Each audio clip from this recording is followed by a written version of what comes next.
नमस्कार मित्रांनो. गोष्ट आवडली तर नक्की शेअर करा आणि चॅनलवर नवीन आला असाल तर आपल्या यूट्यूब चॅनल प्रो कॅपिटल मोटिवेशनलला सबस्क्राईब करायला अजिबात विसरू नका. मित्रांनो, आजचा व्हिडिओ खूपच धक्कादायक आहे.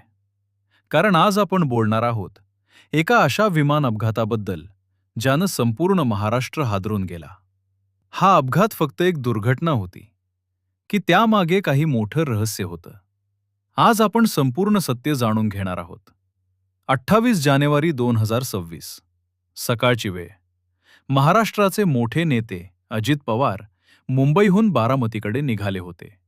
त्यांच्यासोबत विमानात काही कर्मचारी, सुरक्षा अधिकारी आणि 2 पायलट होते. हे एक खासगी लिअरजेट विमान होतं. सगळं काही अगदी सामान्य वाटत होतं. पण कोणालाच कल्पना नव्हती की हा प्रवास शेवटचा ठरेल. जसं विमान बारामतीच्या दिशेनं येऊ लागलं तसं वातावरण बदलू लागलं. बारामती परिसरात धुकं वाढलं होतं. व्हिजिबिलिटी कमी झाली होती. पायलटनं लँडिंग करण्याचा पहिला प्रयत्न केला, पण परिस्थिती कठीण होती. म्हणून विमान पुन्हा वर घेतलं गेलं आणि दुसऱ्यांदा लँडिंगचा प्रयत्न सुरू झाला. मित्रांनो, दुसऱ्या प्रयत्नात अचानक विमानाचं नियंत्रण सुटलं. विमान जोरात हेलकावू लागलं आणि काही सेकंदातच ते थेट जमिनीवर आदळलं. भीषण आवाज झाला, आग लागली आणि काही क्षणात संपूर्ण विमान जळू लागलं. लोक धावत आले, पण आग इतकी भयानक होती की कोणालाच जवळ जाता आलं नाही. आणि त्या अपघातात अजित पवार आणि इतर 4 जणांचा मृत्यू झाला. संपूर्ण महाराष्ट्र शोकात बुडाला. ही बातमी जशी बाहेर आली तशी राज्यभर खळबळ उडाली. नेते, कार्यकर्ते, जनता सगळे हादरून गेले. अजित पवार हे फक्त नेता नव्हते. ते महाराष्ट्राच्या राजकारणातील मोठं नाव होतं. त्यांच्या अचानक जाण्यानं राजकीय वातावरण बदलून गेलं.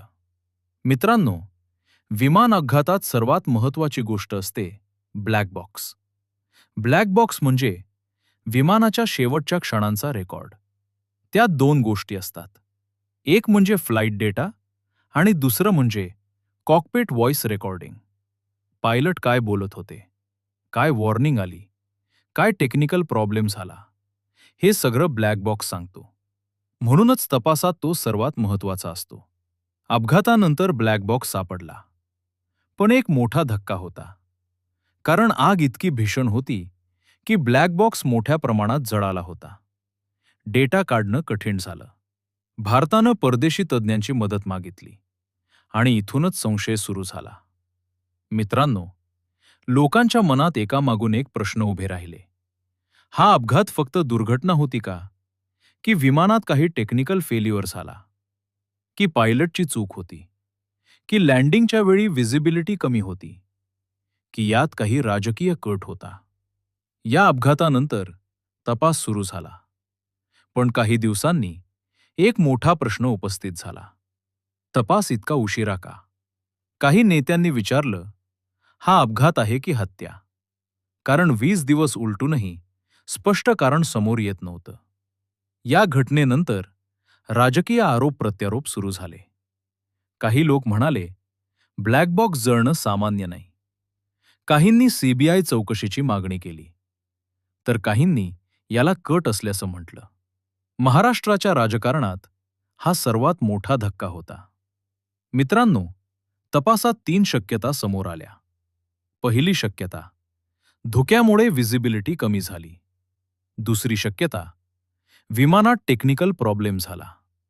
तिसरी शक्यता, मानवी चूक, पायलट किंवा एटीसी कम्युनिकेशनमध्ये गडबड. पण खरं कारण ब्लॅक बॉक्सच सांगू शकतो.